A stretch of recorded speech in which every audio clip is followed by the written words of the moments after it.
Tray tables up, seatbelts on, and let's go and talk about pressors. No disclosures still. I haven't had any offers from the audience. Here's another case. Here's a 68-year-old female. Her family brings her in. She's been sick for 6 days and she refuses to come in. Seen this before. She finally comes in. She lives by herself. She's been nauseated, vomiting for several days. She's got belly pain. She's got chronic pancreatitis and then diabetes, hypertension. So she's sick. She's dehydrated. Her vital signs show it. She's tachycardic, hypotensive, febrile, and there's your patient. You get to work, IV, O2, monitor, you get labs, you get cultures, you get a chest x-ray, you give her 2 liters of fluids right away. Empiric antibiotics, of course. And then you treat her symptoms. And you go back and you look, oh, she's still hypotensive. She's still sick. What are you going to do next?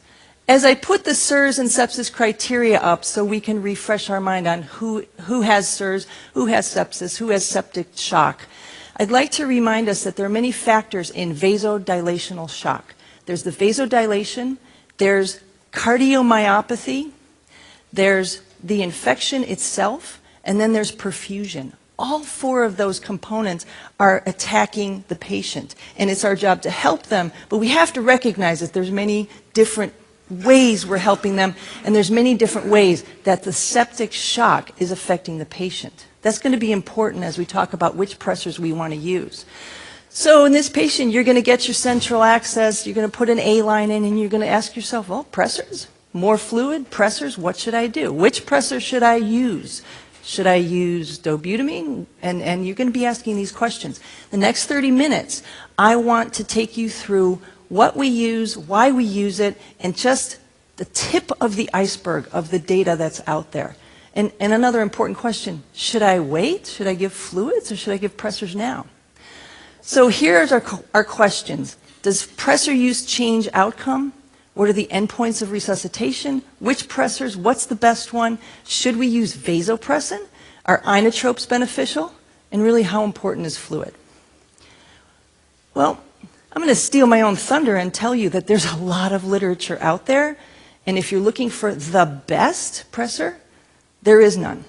All right? So at the end of the day, there's no best pressor. I don't know if we're ever going to really find that. So we're going to not go through all of these studies, and I'm just going to hit the highlights of what I want you to know about that will describe the way each pressor works and how you can apply it to your different patients. It's not one size fits all, as we'll see. So the first question, does pressor use change outcomes? In 2004, we had surviving sepsis guidelines, and they made recommendations, and they made guidelines. The group got together with the Delphi method. They looked at each guideline and gave it a grade based on the literature.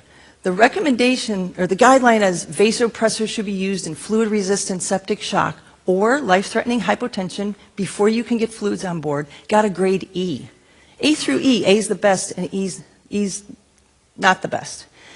And you say, wow, that's not a very good recommendation. The reason is that the data isn't robust. We don't have great data.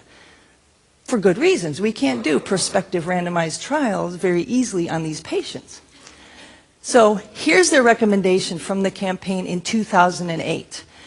Resuscitate if you've got hypotension or lactate.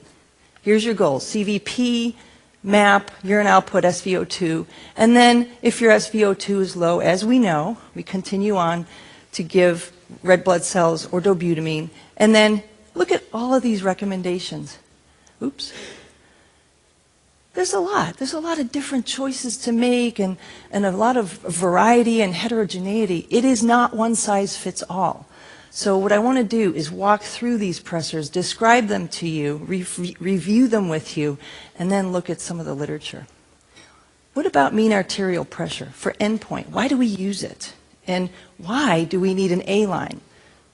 When you use this blood pressure monitor, non-invasive, you're using a cuff, it's going to use the cuff to get a number systolic and a number diastolic.